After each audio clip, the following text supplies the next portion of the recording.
സുബ്ഹാന മൗലിദ് എന്താ? റസൂലുള്ളാഹിനെ ശരിക്ക് വിളിച്ച് തേടല്ലേ?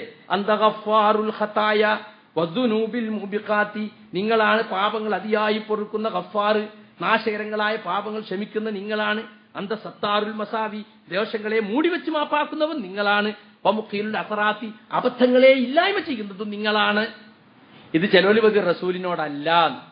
അതായത് നബി സല്ലല്ലാഹു അലൈഹി വസല്ലമയോട് അന്ത ഗഫാറുൽ ഖതായ എന്ന് പറഞ്ഞു. അപ്പൊ ചില ആളുകൾ പറയും അള്ളഹാനോടാണ്, നിങ്ങൾക്ക് മനസ്സിലാകായിട്ട്. അതിന്റെ തൊട്ട് മേലത്തെ 2-3 വരി മേലെ ചെല്ലാൻ പറ്റും. എന്താ ശരിക്കും എന്താണ് അവിടെ ഉള്ളത്? നബിനെ വിളിച്ചിട്ടാണ്. നബി സല്ലല്ലാഹു അലൈഹി വസല്ലമയാണ് യാ ഹബീബി യാ മുഹമ്മദ് യാ അറൂസൽ ഖാഫികൈനി, എന്റെ ഹബീബായ നബിയേ, പടിഞ്ഞാറിന്റെയും കിഴക്കിന്റെയും മണവാളനായ നബിയേ എന്നാ പറയുന്നത്. അപ്പൊ അതിന് ശേഷം അന്ത ഗഫാറുൽ ഖതായ എന്നാണ്. അപ്പൊ ആരോടാ പ്രാർത്ഥന? ഈ സുബ്ഹാന മൗലിദ് എന്ന് പറഞ്ഞാൽ പാലക്കാട് ജില്ലയിലെ അങ്ങേ ഭാഗങ്ങളിലും പ്രത്യേകിച്ച് തമിഴ്നാട്ടിലൊക്കെ വളരെ പ്രിയപ്പെട്ട മൗലിദായി സുബ്ഹാന മൗലിദ്. അത് തുടക്കം തന്നെ 18 സലാം പറഞ്ഞിട്ടാണ്. എണീറ്റ് നിന്നിട്ട് സലാം പറയും റസൂലിന്. ആ സലാം തന്നെ ഉണ്ട്. യാ റസൂലുള്ളാഹിനെ വിളിച്ചിട്ട് യാ മാഹിദ് അസ്സലാമു അലൈക യാ മാഹിദ് ദുനൂബ്, പാപങ്ങളെ മായ്ച്ചു കളയുന്ന റസൂലേ, നിങ്ങൾക്ക് അള്ളാന്റെ സലാം ഉണ്ടാകട്ടെ. അസ്സലാമു അലൈക യാ ജാലിൽ ഖുറൂബ്, പ്രയാസങ്ങളെ നീക്കിത്തരുന്ന റസൂലേ, നിങ്ങൾക്ക് അള്ളാന്റെ രക്ഷ ഉണ്ടാകട്ടെ. അപ്പൊ നേർക്കുനേരെ റസൂലിനെ അള്ളാന്റെ സ്ഥാനത്തേക്ക് ഉയർത്തുകയാണ് ആളുകൾ ചെയ്യുന്നത്. അപ്പൊ റസൂലുള്ളാഹി സ്വല്ലല്ലാഹു അലൈഹി വസല്ലമയെ ഒരു മനുഷ്യൻ എന്നതിലപ്പുറം അള്ളാന്റെ സ്ഥാനത്തേക്ക് ഉയർത്തിക്കൊണ്ടാണ് പല ആളുകളും മനസ്സിലാക്കിയിട്ടുള്ളത്. വയലിലൊക്കെ തുടങ്ങുന്നതിന് മുമ്പ് ഉസ്താദ് ഒരു ബെയ്ത്ത്, സയ്യിദി ബെയ്ത്ത്. എന്താ യാ സയ്യിദി ബെയ്ത്ത്? യാ സയ്യിദി യാ റസൂലല്ലാഹി ഖുദ് ബിയദി, ഏ സയ്യിദായ യജമാനരായ അല്ലെങ്കിൽ നേതാവായ അള്ളാന്റെ റസൂലെ, എന്റെ കൈ പിടിക്കൂ. മാലി സിവാക്ക, എനിക്ക് നിങ്ങളല്ലാതെ വേറെ ആരുമില്ല. വല അൽവി ഇലാഹദി, ഞാൻ വേറൊരാളിലേക്കും തിരിയാറില്ല. ഓക്കെ, നിങ്ങൾ അള്ളയും കൂടി ഇല്ല എന്നല്ല, എനിക്ക് നിങ്ങളല്ലാതെ വേറെ ആരുമില്ല. നമ്മളെ കൗമ് ഇത് വയലിൽ തുടങ്ങുമ്പോ ഉസ്താദ് ചൊല്ലിക്കൊടുക്കുകയാണ്. അതുപോലെ ഈ സുബ്ഹാന മൗലിദ് തന്നെ യാ മുസ്തഫ യാ മുർത്തല യാ സനദി, മുസ്തഫയായ നബിയെ, മുർത്തലായ നബിയെ, എന്റെ അവലംബമേ എന്ന് പറഞ്ഞിട്ടോ യാ സയ്യിദി യാ ഷഫീഇ ഖുദ് ബിയദി, എന്റെ ശുപാർശക്കാരനായ നബിയെ, എന്റെ സയ്യിദേ, നിങ്ങൾ എന്റെ കൈ പിടിക്കൂ. ബസത്തു ഖഫഫാക്കതി വന്നദമി, ദാരിദ്ര്യത്തിന്റെയും ഖേദത്തിന്റെയും കൈകളിതാ ഞാൻ വിരുത്തിയിരിക്കുന്നു. അർജു ജസീല ഫളിക്കും വൽ കറമി, നിങ്ങളുടെ ധാരാളമായ കനിവും ഔദാര്യവും ഞാൻ ആഗ്രഹിക്കുന്നു. അത് ഫുഖ്തുമുൽ ഖുൽഖ ബിഹുസ്നിൽ ഖുൽഖി, ഉത്തമ സ്വഭാവം കൊണ്ട് നിങ്ങൾ സൃഷ്ടികളെല്ലാം മീതെ നിന്നിരിക്കുന്നു. ഫാൻജിദുൽ മിസ്കീന ഖബലൽ ഗറഖി, അതുകൊണ്ട് ഈ പാവപ്പെട്ടവനെ മുങ്ങിപ്പോകുന്നതിന് മുമ്പ് രക്ഷിക്കണേ നബിയേ. നോക്കൂ നിങ്ങൾ, ഇതൊക്കെ പൈസ കൊടുത്ത് ചൊല്ലിക്കണ സാധുക്കൾക്ക് അറിയോ? അറിയില്ല. ഇതൊക്കെ മദ്ഹാണെന്നും പറഞ്ഞിട്ടാ ചൊല്ലിക്കണത്. ഇത് മദ്ഹ, ഇത് പച്ചയായ ശിർക്ക. ഇത് ശിർക്കല്ലെങ്കിൽ പിന്നെ എവിടെ ശിർക്കുള്ളത്? ബുർദ അല്ലെ, ബുർദ പ്രഭാത ബുർദ, ബുർദ ആസ്വാദന സദസ്, ബുർദ വാർഷികം. അതിലെന്താ ഉള്ളത്? യാ അക്രമൽ ഖൽഖി മാലിമൻ അലൂദു ബിഹി സിവാക ഇൻദ ഹുലൂലിൽ ഹാദിസിൽ അമിമി, അല്ലേ? കവാലി കൊട്ടു വെച്ചിട്ട് പാടിക്കുക. എന്താ? യാ അക്രമൽ ഖൽഖി, സൃഷ്ടികൾ ആദരണീയരായവരെ, മാലിമൻ അലൂദു ബിഹി സിവാക, എനിക്ക് അഭയം തേടി വരാൻ നിങ്ങളല്ലാതെ മറ്റാരുമില്ല നബിയേ. ഇൻദ ഹുലൂലിൽ ഹാദിസിൽ അമിമി, വ്യാപകമായ ആപത്തുകൾ വരുമ്പോൾ എനിക്ക് അഭയം തേടിച്ചല്ല നിങ്ങളല്ലാതെ മറ്റാരുമില്ല നബിയേ എന്ന് റസൂലുള്ളാഹിനെ വിളിച്ച് പ്രാർത്ഥിക്കാണ്. ശിർക്കാസ്വാദന സദസ്സാണ് ബുർദാസ്വാദന സദസ്സ്, അറിയോ? അപ്പൊ അതുകൊണ്ട് നമ്മൾ ഗൗരവത്തിൽ കാര്യങ്ങൾ കാണണം. യഹൂദികൾക്കും ക്രിസ്ത്യാനികൾക്കും പറ്റിയ തെറ്റ് ഈ ഉമ്മത്തിൽ പറ്റിക്കൊണ്ടിരിക്കുകയാണ്. ലാ തുത്റൂനി കമാ അത്റത്തിൻ നസാറ ഈസ ഇബ്നു മറിയം, ഈസ ഇബ്നു മറിയമിനെ ക്രിസ്ത്യാനികൾ അമിതമായി വാഴ്ത്തി പറഞ്ഞതുപോലെ നിങ്ങൾ എന്നെ അമിതമായി വാഴ്ത്തല്ല കേട്ടോ.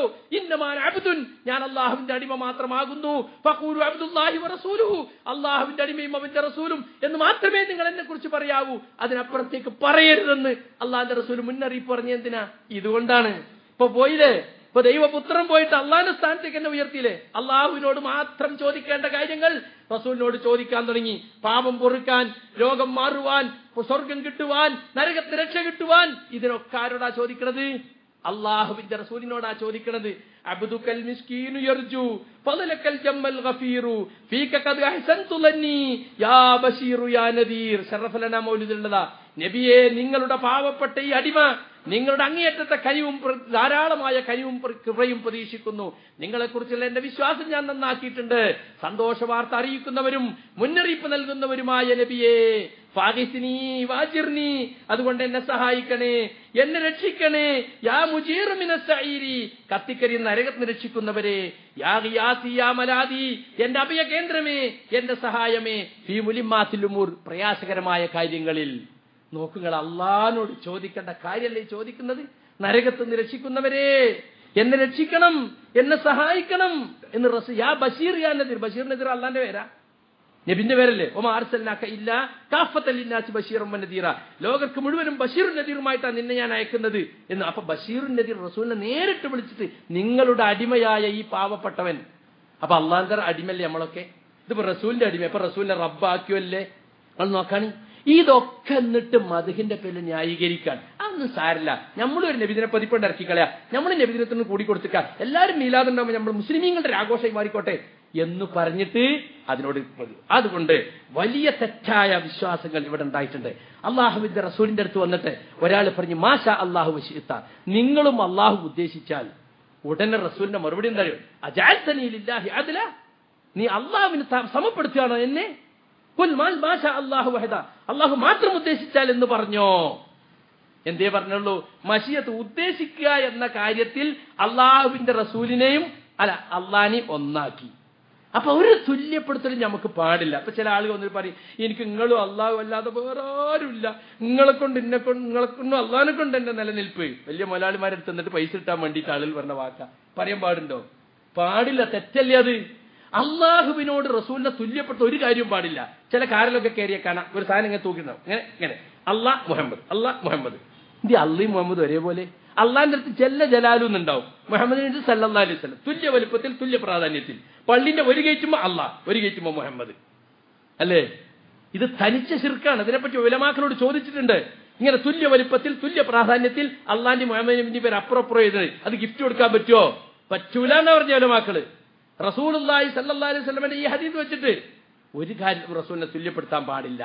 അപ്പോൾ അള്ളാഹ് മുഹമ്മദ് ഗിഫ്റ്റൊക്കെ നമ്മൾ വലിച്ചെറിയണമെന്ന് പ്രത്യേകിച്ച് ഓർമ്മപ്പെടുത്തുകയാണ്. അതുകൊണ്ട് സുഹൃത്തുക്കളെ, അള്ളാഹുവിന്റെ റസൂലിനെ റസൂലായി മനസ്സിലാക്കിയിട്ട് മാതൃകാപുരുഷനായി കാണുക. അവിടുത്തെ ഒരിക്കലും പ്രാർത്ഥിക്കാൻ പാടില്ല. അവിടുത്തെ ഒരിക്കലും ഇസ്തിഗാസ നോമനെ പേരിട്ടുകൊണ്ട് പ്രാർത്ഥന ജായിസാവില്ല. അത് തനിച്ച ശിർക്കാണ് എന്നവൾ മനസ്സിലാക്കണം. അള്ളാഹു സുബ്ഹാനഹു വ തആല യഥാർത്ഥ തൗഹീദിൽ നമ്മുടെ ഉമ്മത്തിനെ ഉറപ്പിച്ചു നിർത്തുമാറാകട്ടെ. എല്ലാവിധ ശിർക്കൻ വിശ്വാസങ്ങളിൽ നിന്നും ഈ ഉമ്മത്തിനെ അള്ളാഹു കാത്തുരക്ഷിക്കുമാറാകട്ടെ.